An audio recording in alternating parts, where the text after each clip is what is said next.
officielle de lancement des travaux de construction de la route nationale numéro 11. Conformément à la vision du président de la République, Mamadi Doumbouya, le Premier ministre Amadou Ouriba a donné le coup d'envoi de ce chantier d'envergure, long de 75 km. Le projet reliera Zérékouré à Yomou jusqu'à la frontière avec le Libéria, renforçant ainsi la connectivité de la région forestière. Ce projet structurant s'inscrit dans la dynamique nationale de refondation et de modernisation des infrastructures, en cohérence avec l'axe 3 du programme Simandou 2040, entièrement financé par le budget national de développement. Les travaux mobilisent plusieurs entreprises nationales et internationales. Au nom de la population de la région administrative de Zérékouré, mes sincères remerciements et reconnaissance à Monsieur le Président de la République, le chef de l'État, Mamadi Doumbouya, pour sa vision éclairée, son engagement constant en faveur du développement harmonieux et équilibré de notre pays. Le ministère en charge des infrastructures et travaux publics a souligné l'importance stratégique de cette route, appelée à renforcer la mobilité, les échanges économiques et l'intégration territoriale. Lancement de la route Zérékouré-Yomou et en même temps les 6 ponts avec matière et les 27 km de la voirie de Zérékouré. La route de Yomou, elle va jusqu'à la frontière du Libéria. Prenant la parole, le Premier ministre Amadou Ouriba a rappelé la vision du gouvernement et officialisé aux côtés des autorités administratives et locales le démarrage effectif de ce chantier stratégique pour la région forestière. Le gouvernement de la refondation ne fait que rendre justice aux populations. Des décennies et des décennies où on aurait pu faire cela, ça n'a pas pu être fait pour des raisons dont je n'entrerai pas dans les détails. Donc aujourd'hui, c'est un grand jour pour la préfecture de Yomou. C'est un grand jour pour la région forestière, l'une des plus riches de la République de Guinée. C'est un grand jour pour les populations paysannes. C'est le grand jour pour tous les fils de la région et tous ceux et celles qui vivent des ressources et d'exploitation de la région en Guinée forestière. Les produits agricoles vont arriver plus rapidement et dans de meilleures conditions dans la capitale Conakry.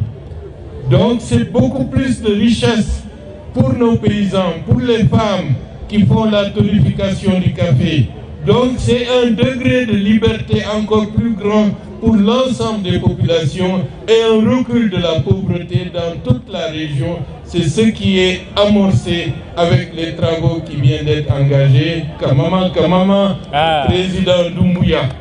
Autorités, populations locales et partenaires techniques ont salué une étape décisive pour le développement de la forêt.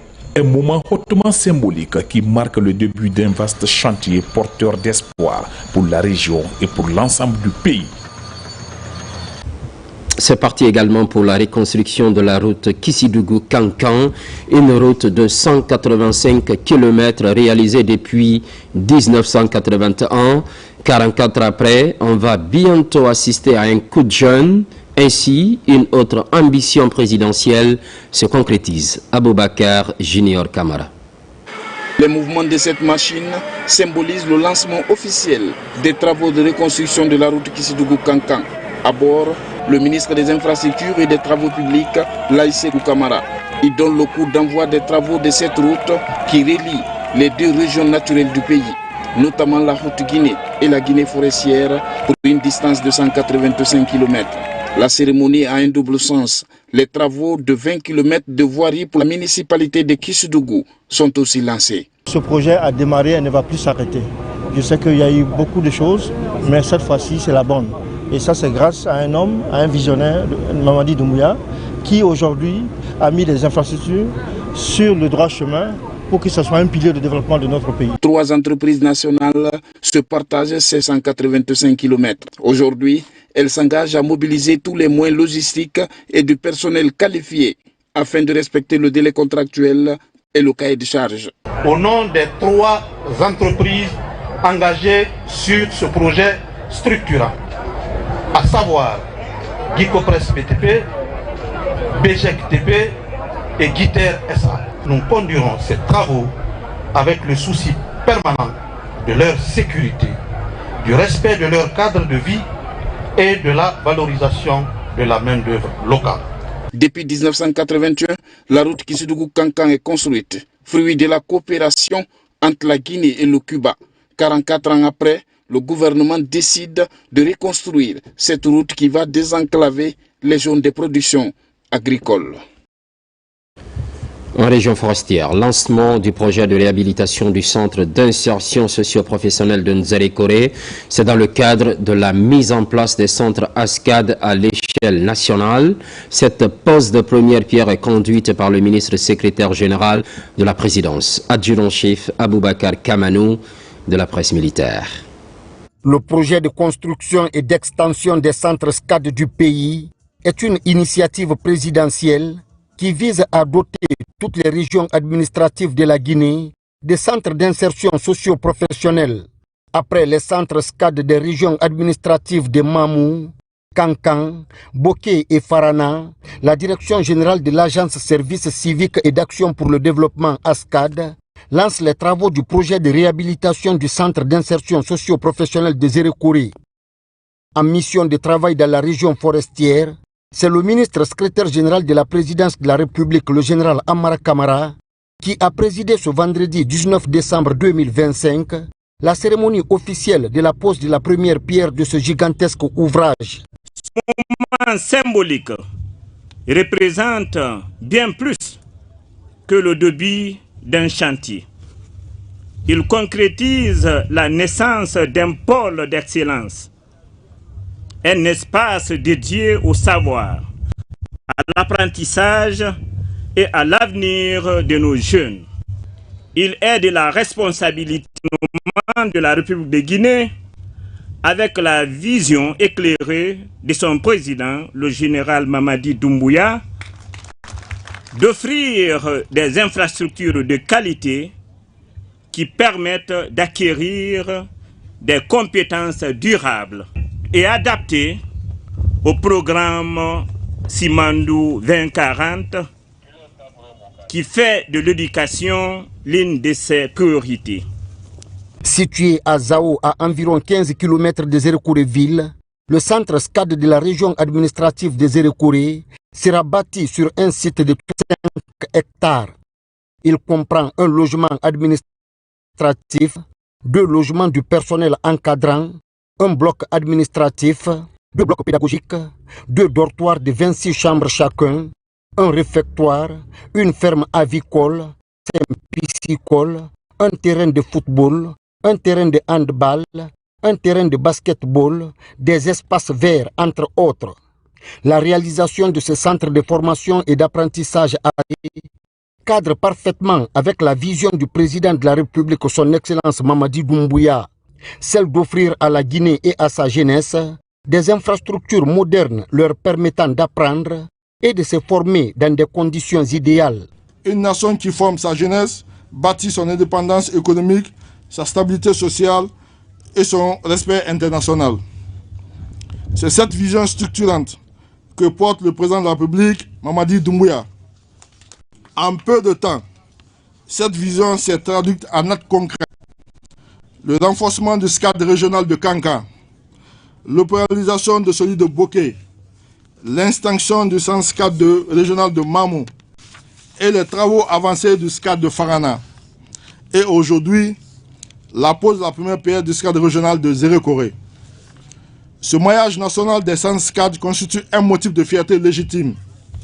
Il traduit une volonté politique forte, faire de la formation qualifiante pour les jeunes de 18 à 40 ans, illettrés, déscolarisés et diplômés sans emploi, un pilier structurellement national. Dans cette région stratégique au cœur des transformations économiques portées par Simandou, l'État guinéen agit avec responsabilité et anticipation. Ce centre n'est pas un simple bâtiment, il est un instrument de puissance publique, un levier de transformation sociale et le symbole d'une Guinée qui choisit la compétence pour mieux se positionner. Convaincu et rassuré par l'élan de développement amorcé par le président Mamadi Doumbouya, le ministre secrétaire général de la présidence de la République, le général Amara Camara, a salué les efforts du chef de l'État guinéen, mais aussi son leadership et sa vision. Dans un discours plein de sens, le ministre Amara Camara a souligné l'importance des centres SCAD. En ce jour historique de pose de première pierre de l'Agence du service civil d'aide au développement de la région forestière, la SCAD représente bien plus qu'un simple bâtiment. C'est le symbole concret d'une vision du président de la République, M. Mamadi Doumbouya. Cette vision consiste à offrir une véritable seconde chance à nos jeunes qui n'ont pas pu terminer leurs études. Ici, à Zérekoré, nous allons aux métiers porteurs qui font tourner notre économie locale. Bientôt, Simandou va atteindre sa phase de croisière. Il faudrait que nous puissions nous aligner aux opportunités d'emploi qui se créent. Pour ce qui est du SCAD lui-même, les résultats sont élogieux. On rappelait tout à l'heure tous les centres qui sont faits dans toutes les régions. Mais au soir du 5 septembre, il y avait 2 centres SCAD, celui de Conakry et celui de Kindia. Nous sommes en train de poser la première pierre de la dernière région qui nous reste à couvrir. Depuis 4 ans, plus de 4100 jeunes Guinéens ont été formés dans nos centres que nous venons de mentionner tout à l'heure. Le plus remarquable se trouve dans le monde de l'emploi. Les chiffres tournent aux alentours de 69%. Ce que nous qualifions de réussite exceptionnelle. Et c'est à ce titre, pour impulser et donner du travail aux jeunes Guinéens, que le chef de l'État l'a rattaché à la présidence de la République. Ce travail, nous ne le faisons pas seuls. Nous le faisons également avec des partenaires. Je tiens à leur saluer. Et nous leur disons merci de croire également à notre vision. Nous les saluons pour leur accompagnement dans ce projet ambitieux. Aux populations de Zérekoré, ce centre, il est le vôtre. Il accueillera bientôt vos fils et vos filles, leur offrant les compétences nécessaires pour bâtir leur avenir et contribuer au développement de notre belle région forestière. À l'entreprise chargée de réaliser les travaux, j'adresse un message très clair: le respect scrupuleux du cahier de charge et que le travail soit délivré dans le délai contractuel. En ça, je veux m'associer à la jeunesse de Zérekoré pour dire que nous comptons sur vous.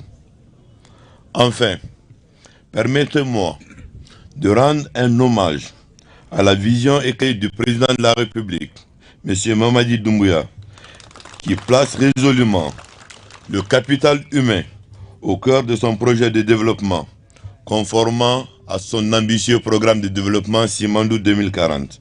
Entouré de grandes personnalités du pays, notamment l'ancien Premier ministre Bernard Goumou, le ministre de l'élevage Félix Lama, le gouverneur de Zérekoré, des autorités locales et des cadres de l'administration publique, le ministre secrétaire général de la présidence de la République a procédé à la pose symbolique de la première pierre du centre SCAD de Zérekoré. Fortement mobilisés à prendre part à cette cérémonie solennelle, les citoyens de Zao ont exprimé leur joie quant à la réhabilitation de ces centres d'insertion socio-professionnelle dans leur localité.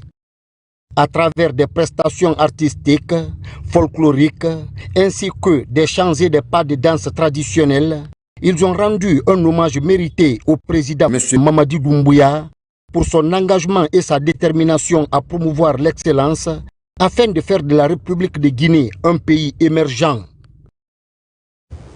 Volet mine de ce journal, la réception de 10 locomotives diesel de nouvelle génération et de 95 wagons. C'est au compte de la CBK, Pagny de bauxite de Kindia. Ça, Martin Fancinadouno, Ali Badara Kandé. La compagnie de bauxite de Kindia, Rusal CBK, renforce ses capacités logistiques dans le cadre du projet d'extension des opérations d'exploitation. Rusal CBK a officiellement réceptionné 10 locomotives diesel de nouvelle génération et de 95 wagons. Ce nouvel investissement vise à répondre à la question de performance logistique ainsi qu'à la nécessité d'un acheminement régulier, rapide et fiable de la bauxite du corridor ferroviaire reliant Débéling au port autonome de Conakry. Ces locomotives ne changent pas seulement les chiffres et les performances. Elles transforment aussi profondément les conditions de travail des conducteurs. Les nouvelles cabines sont équipées de climatiseurs et de réfrigérateurs, offrant un niveau de confort jusqu'ici inédit pour nos équipes. Aujourd'hui, la société Rusal joue un rôle central dans le développement des relations économiques russo-guinéennes et constitue l'un des piliers de ce partenariat stratégique. Grâce à ces locomotives et wagons modernes, la capacité de transport ferroviaire de Rusal CBK connaîtra une hausse significative permettant d'acheminer davantage de tonnes de bauxite par jour tout en réduisant des coûts d'exploitation minière. En Guinée, Rusal a été pionnier dans l'introduction des technologies d'exploitation par engine Virgin. Une innovation qui a permis de gagner en efficacité, d'améliorer la qualité du minerai et de simplifier les processus industriels. Innover pour nous, ce n'est pas un slogan, c'est une méthode de travail. Au-delà des matériels roulants que nous réceptionnons aujourd'hui, j'invite la CBK à continuer à travailler et à investir dans le capital humain de la société pour une meilleure gestion des infrastructures et des matériels afin de renforcer la sécurité et minimiser les accidents sur le long du chemin de fer. J'en appelle également à la responsabilisation des nationaux dans les postes décisionnels, l'accompagnement des fournisseurs locaux dans la fabrication sur place de pièces de rechange conformément aux orientations du programme Simandou 2040. Dans son projet d'extension, Rusal CBK poursuit un programme ambitieux visant à porter sa production annuelle de 3,7 à 5 millions de tonnes, soit une augmentation d'environ 35%. Avec ce parc ferroviaire modernisé, la compagnie s'engage à soutenir ainsi le développement déjà amorcé en Guinée. Dans la ville de Zérékoré, série de lancement des travaux, il s'agit cette fois-ci du centre hospitalier de la région. La pose de la première pierre est assurée par le ministre de la Santé, Kerno Maroufba. Inscrit dans le projet des hôpitaux évolutifs modulaires industrialisés et durables, la construction des hôpitaux régionaux dans les 4 régions naturelles est effective. Après Kindia, Labé et Kankan, les travaux de construction du centre hospitalier régional de Zérékoré sont lancés dans la sous-préfecture de Yalenzou. Cette vision portée par le président de la République vise à rapprocher les soins de santé spécialisés des populations. C'est une fierté pour le groupement français EFAGE, avec ses partenaires Aegis et Vamed, d'accompagner le ministère de la Santé et de l'Hygiène publique et l'État guinéen dans le développement de son système de santé et la construction d'infrastructures sanitaires de qualité. Ce futur établissement contribuera sans nul doute à la décongestion des structures sanitaires existantes, à l'amélioration de l'offre de soins spécialisés ainsi qu'à la création d'emplois au profit de la jeunesse de la région. Au-delà de son caractère médical, le centre hospitalier régional de Zérékoré sera aussi un pôle de formation du personnel soignant. Ce projet est le fruit d'une coopération internationale exemplaire, concrétisée à travers la convention de crédit acheteur avec la République de Guinée et BPI France, avec l'appui du Trésor français de la République française et du Crédit agricole, et mise en œuvre par le groupement EFA, Génie civil, Aegis et Vamed. Aux professionnels de santé, cet hôpital est pensé pour vous offrir un cadre de travail digne, sécurisé et performant. Il vous appartient demain d'en faire un lieu d'excellence, fondé sur le professionnalisme, l'éthique, l'humanisme et le respect du patient. Avec la réalisation de ces infrastructures sanitaires partout en Guinée, le pays est dans un élan de renforcer sa souveraineté sanitaire. Secteur de la pêche, réforme pour sauver des vies humaines, renforcement du contrôle sanitaire des produits halieutiques aux frontières, à Lola précisément, la construction du poste de contrôle est activée. Algassimouba. C'est un geste qui marque le démarrage officiel des travaux de construction du poste de contrôle sanitaire frontalier de Lola, une infrastructure administrative stratégique destinée à renforcer le dispositif de surveillance sanitaire des produits de la pêche et de l'aquaculture. La construction de ce poste sanitaire frontalier à Lola répond à une nécessité impérieuse, celle d'assurer les contrôles sanitaires rigoureux et permanents des produits de la pêche et de l'aquaculture entrant et sortant sur le territoire national, conformément aux normes sanitaires nationales et internationales. À travers ce projet, le gouvernement entend garantir la qualité sanitaire des produits, prévenir les risques pour la santé publique et accompagner le développement des échanges commerciaux dans le respect des normes en vigueur. Puisque cela est un problème de santé publique, son Excellence le Président de la République a décidé que des postes de contrôle sanitaire soient construits dans toutes les frontières et les issues qui rentrent dans notre pays. C'est la raison pour laquelle nous sommes là, pour poser la première pierre de ce poste de contrôle sanitaire qui va servir de transit des produits halieutiques qui rentreront sur nos territoires et qui sortiront également pour les autres destinations. Ce projet contribuera également à la valorisation du travail de nos pêcheurs, maraîcheuses et commerçants dont les efforts quotidiens méritent d'être soutenus et encadrés. Les travaux devraient s'achever dans les prochains mois. À terme, le poste de contrôle sanitaire frontalier de Lola deviendra un maillon essentiel du dispositif national de sécurité sanitaire des produits halieutiques et aquacoles. Développement à la base. À Kaloum, le cap est fixé par le conseil communal. Après concertation, les priorités sont déclinées. Pour les projets à réaliser, 84 milliards sont annoncés. C'est Koussouma. Le conseil communal de Kaloum s'est réuni aujourd'hui en session extraordinaire pour examiner, remanier et voter le budget de la commune pour l'année en cours. Cette réunion était attendue avec impatience par les populations de Kaloum qui espèrent voir des projets concrets pour améliorer leur quotidien. Initialement estimé à 84 milliards de francs guinéens, le budget a été remanié et réduit à 25 milliards de francs guinéens. Les principaux postes de dépenses prévus sont l'éducation, la santé, les infrastructures et l'assainissement. On est édifié et là vous allez comprendre déjà que à travers ça même, nous avons déjà un peu diminué le budget, n'est-ce pas, à 70%. Donc on se retrouve au lieu de 84 et quelques milliards, on se retrouve automatiquement à 25 et quelques milliards. Quand on passe un peu à l'adoption d'un budget, ils pensent que le budget est couché. Le budget n'est pas couché, c'est une prévision. Donc c'est chercher, c'est sortir à la recherche de ce budget, mobiliser les recettes pour pouvoir financer nos différentes activités. Les objectifs prioritaires de la commune tels que fixés par le conseil communal sont de renforcer les services publics, d'améliorer la qualité de vie des populations et de promouvoir le développement de l'économie locale. C'est la loi qui le dit, il faut respecter la loi et on va être dans le délai avant le 31 décembre 2025. C'est pourquoi on a convoqué une session extraordinaire pour pouvoir revoir le budget. Vous savez, au début de l'année, on avait voté un budget de 84 milliards. Et en fin d'année, là, on a constaté effectivement, au niveau du budget remanié, il faut revoir ce qui n'a pas marché et ce qui a marché et faire maintenant le point d'état de lieu. Et c'est dans ce cadre-là que le budget remanié se présente. Ce budget remanié est le fruit d'un travail collectif de tous les conseillers communaux à travers le pool financier qui vise à développer la collectivité locale de Kaloum.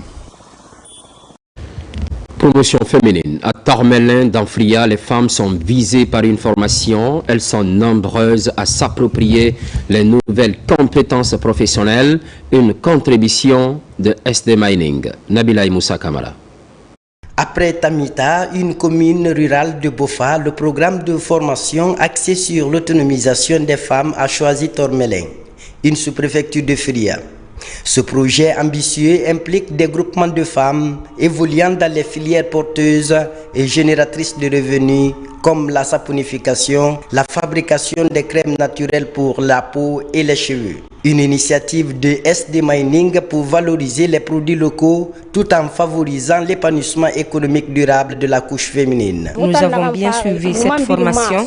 Grâce à cette formation, nous pouvons maintenant arranger le savon, l'huile de cheveux et des shampoings. SD Mining a toujours œuvré pour l'intérêt de la communauté où elle évolue. Elles doivent suivre et rendre compte à celles qui n'ont pas eu la chance d'être ici aujourd'hui. Pendant plusieurs jours, ces femmes ont accordé un intérêt particulier aux notions enseignées pour acquérir des connaissances professionnelles innovatrices. Nous continuerons à accompagner les communautés impactées dans notre projet.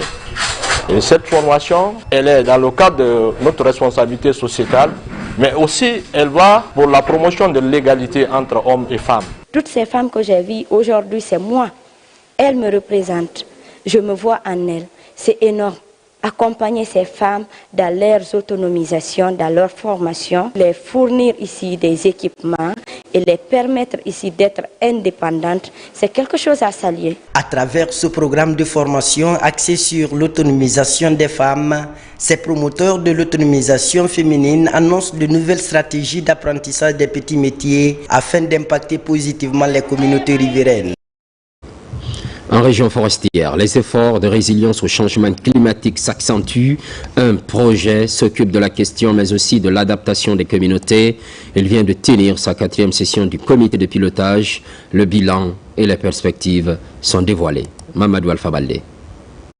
Le combat quotidien pour une meilleure adaptation des communautés vulnérables au changement climatique reste une des principales priorités du gouvernement guinéen et de ses partenaires.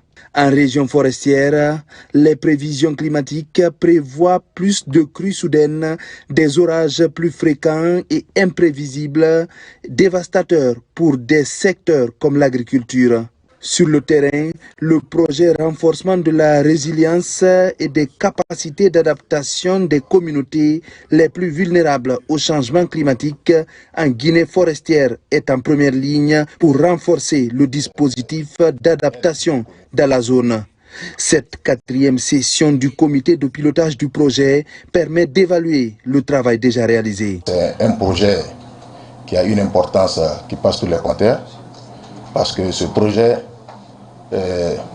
aide nos communautés dans tout ce que nous connaissons dans le cadre de la préservation de l'environnement et aussi, comme son nom l'indique, avoir une résilience face au changement climatique que nous connaissons. Ici, l'ensemble des réalisations sont évoquées, les contraintes relevées et les prochaines actions planifiées et validées par l'ensemble des parties prenantes du projet. Cette revue à mi-parcours donc, de nos membres, bien qu'essentielle pour évaluer les progrès qui méritent d'être améliorés, il est clair que des efforts supplémentaires sont nécessaires pour réaligner les actions entreprises. La communauté internationale est confrontée de plus en plus à une recrudescence des phénomènes météorologiques extrêmes et la Guinée n'en est pas épargnée par ce fléau. Si rien n'est entrepris, les impacts du changement climatique en Guinée de façon générale et en Guinée forestière de façon particulière, ces impacts risquent certainement de perturber le régime des pluies par une augmentation des pluies orageuses et un accroissement de la recrudescence de l'intensité des crues soudaines et des sécheresses.